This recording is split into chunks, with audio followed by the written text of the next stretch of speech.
My name is Rabbi David-Seth Kirshner. I have the great honor of being the rabbi of this temple, Temple Emanu-El, in Closter, New Jersey. I also am the immediate past president of the New York Board of Rabbis and the current vice president of the North Jersey Board of Rabbis. And I've been involved in all types of programs that reach out arms to people of different faiths and backgrounds, including the Muslim religion, and very involved at the Hartman Institute in Israel, which is engaged in Emanu-El, which is the Muslim Leadership Initiative, to strengthen the ties between our two faiths and our two backgrounds. I think the role of religion in politics is one where it has to be used properly, like religion in any environment. If we misuse religion, it can be turned into a weapon. But if used properly, it can be a blessing and a gift. So I think the role of every politician, and I think in particular the role of the President of the United States, is to share and allow people to express their faith in the way that's native to them. If they're Muslim, if they're Christian, if they're Jewish, if they're Orthodox, if they're not Orthodox, even if they don't believe, to find a place for them where they can use their religion and feel comfortable and safe in that place. I think that's the beauty of what religion and politics has to offer. And I think when we look at the common values that Christianity has with Islam, with Judaism, there's a love of life, there's a love of humanity, there's helping the other. All of those things are common and core.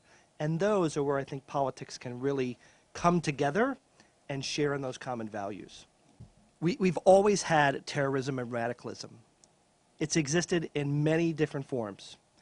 We've had it since the time of the Bible and the Quran all the way till today. The way to combat it, I think, is twofold. One is we need to take any of the deterrence possible, whether it's with physical force or whether it's through stopping the spread of this radicalization through the means of the internet, and to curtail it where and when we can. That's number one. We need to let the terrorists know they can't win. That's number one. The second thing we need to do, and I think is critically important, is that when radicalism happens in the name of Islam, those who love Islam and know what I know about Islam and what you know about Islam, that it's a religion of love and support and kindness and understanding and goodness. And in no way does it support or promote these ideas of killing and hatred. Those people who understand that value need to speak out in condemning it louder than anyone else. They need to say more than anyone else, I don't believe in this. I don't stand for this. This isn't the value I believe in. And when radicalism happens in Judaism, it's me, the rabbi, who has to stand up and say, absolutely not. This is not what we believe and not what we stand for. And when radicals stand up in Christianity, we had this a few years ago, where radicals were shooting doctors who performed abortions. They were killing in order to stop killing. It's the Christian leaders that have to stand up and say, absolutely not. This is not what we stand for. This is not our values. So I think that two-pronged approach of being strong in our defense, but also being vocal in our leadership to remind the world where we stand and to say, this isn't us. Well, I agree with you. We are part of the Abrahamic tradition. And if we all come from Abraham, that means that you're my brother, literally and figuratively. That means that Abraham was the father of both Isaac and Ishmael, the continuers of what is Judaism and Islam. And there's a sad poetry that happens in the Jewish tradition of the Bible, and that is when Abraham has Isaac and Ishmael, they later split up, and they come back together once, and that is to bury their father. And I only think in my mind, what would happen if they came together while their father was still alive? If he could see the beauty of his two children playing together, working together, celebrating together, hugging together, not just to bury. We have so much in common in our religion. We have words that are in common, values that are in common, teachings that are in common. The core components of the Quran are the core components of the Torah. The stories are a little different, but the values are the same. The way we treat people are the same. It's exactly right. So, like anything in life, it's easy to focus on the things that don't work. It's easy to focus on the parts that are broken. It's simple to say, I don't like this, or I don't like that, or this doesn't work. But there are so many components of your life, of my neighbors in the Palestinian Authority's life, in the West Bank and Gaza, that are so similar. And if we spent a little bit more time, as trite and simple as it sounds, to focus on those commonalities, And to make it work, it'd be a good place. I have people who come in this very office as a rabbi, and they talk to me about issues they have in relationships with their brother or their sister or their spouse. And I say to them, I know you have this issue with your spouse that you don't like A or B or X or Y or Z, but let's talk about all the things you do like. I want you to look your spouse in the eye and tell me 3 things you love about your spouse and 5 reasons why you're so proud that that person's your spouse.